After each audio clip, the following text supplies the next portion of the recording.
So this is my gun wall. Yeah, stay strapped or get clapped. Thank you, Sheridan, for that awesome intro. So this is a subscriber request I thought was actually quite cool. I love the clever ideas that the subscribers come up with. This one was a battle of the tank museums to see which tanks from two different museums, when put together in a battle, would actually have either the better tanks or would come out on top as the winner. So really awesome. The subscriber had actually sent me the list of tanks for these two different museums. One museum is the Bovington Museum, and apparently the list of tanks they had were like the Panzer IV, Panther, Cromwell, Tortoise, Churchill, 7, FV405, Conway, Jag, Tiger, Black Prince, Tiger 131, Tog 2, Tiger 2, Centurion, FV4201, and Chieftain. So everything from the Bovington, or what he was able to find from the list, that is the tanks on one team. And the subscribers basically, and thank you for all those that helped with this video. You guys are awesome.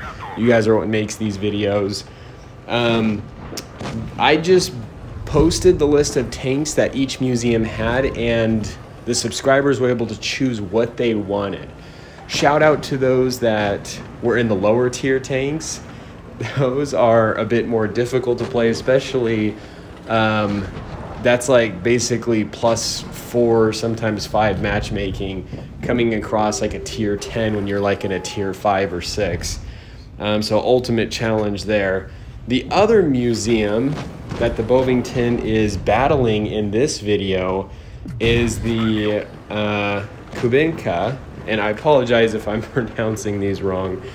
And they have tanks like the IS-7, the IS-4, IS-3, SU-100, SU-122, SU-152, KV-1, KV-2, and some tanks like the T-34, T-34-85, T-54, T-64, the Mouse, Nashorn, Ferdinand, Sherman. So pretty cool and very, very clever idea. This first battle here in Normandy, I don't think we had it balanced quite as well. We tried to make it so that if one team had more tier 10s, then the other team would have more tier 9s than the other one, trying to balance it out. And this was a pretty good battle. I feel like we were able to get it figured out, and it did end up turning out pretty good. So in the first battle, we did have the Kubinka Museum that came out on top as the winning side.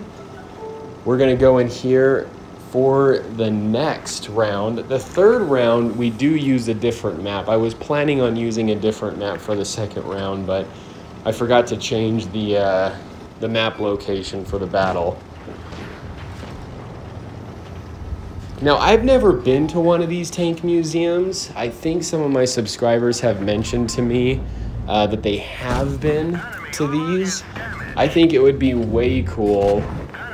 I'm not exactly sure where some of these museums are located,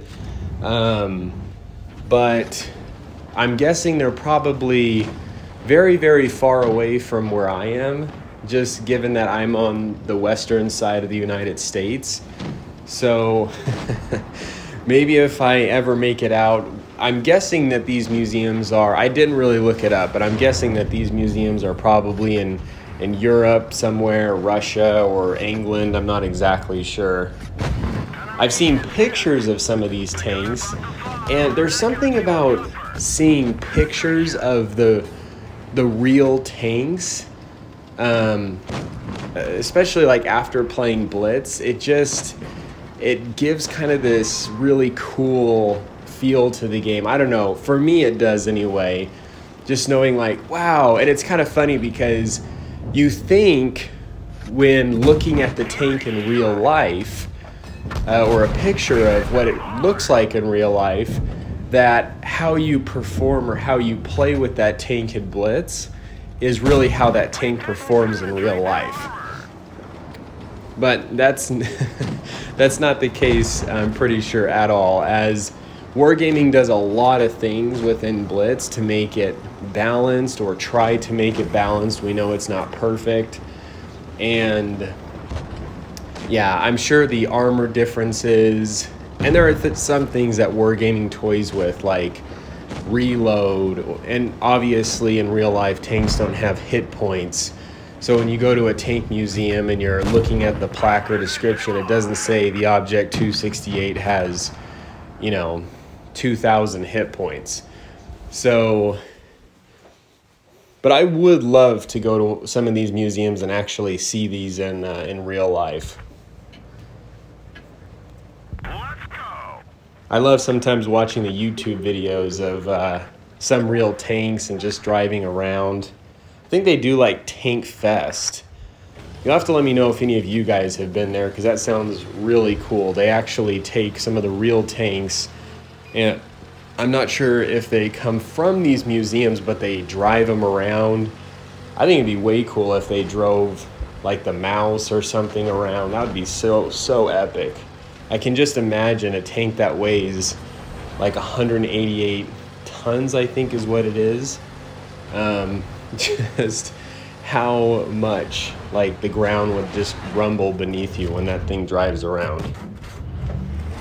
Anyway, I'm getting way off topic here, not even focusing on the battle.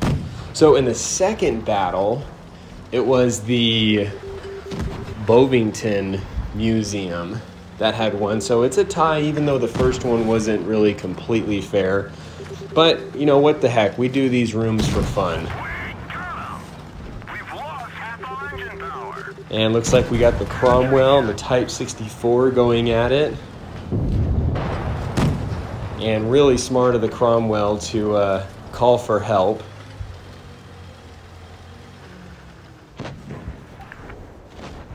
So epic, just so cool. Such a cool idea. Trying to, you know, almost as if it was taking the tanks from the museum, putting them in a battlefield on Blitz, and just seeing what would happen.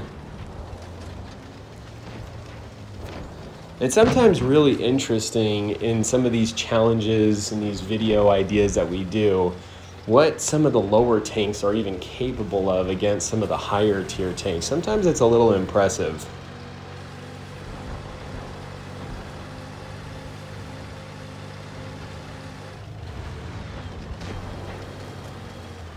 Just moving around, trying to see if they can get some of those shots.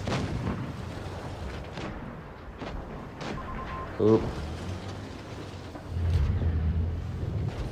Maybe there was some lag there. It looked like the the Yag Tiger was looking right at him, and then he decided to look elsewhere and then shoot in the middle of nowhere.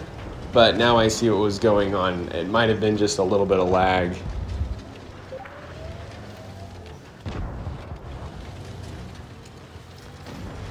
That is so funny. It seriously looks like the player on the right-hand side is just purposely trying to miss the tank.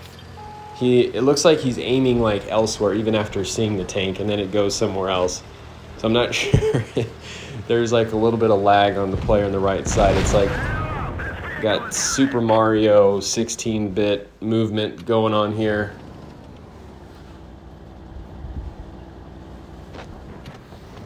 Thank goodness that's not the real World of Tanks Blitz experience, or this would be a painful game to play. It's like, okay, he glitches across the screen this fast. I think he's going to appear here. That would be a terrible experience.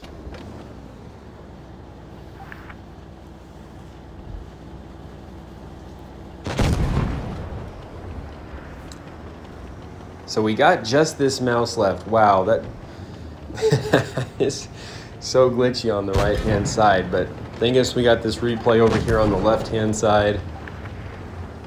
And this mouse can really just be a beast with how much armor, and really trying to angle that armor.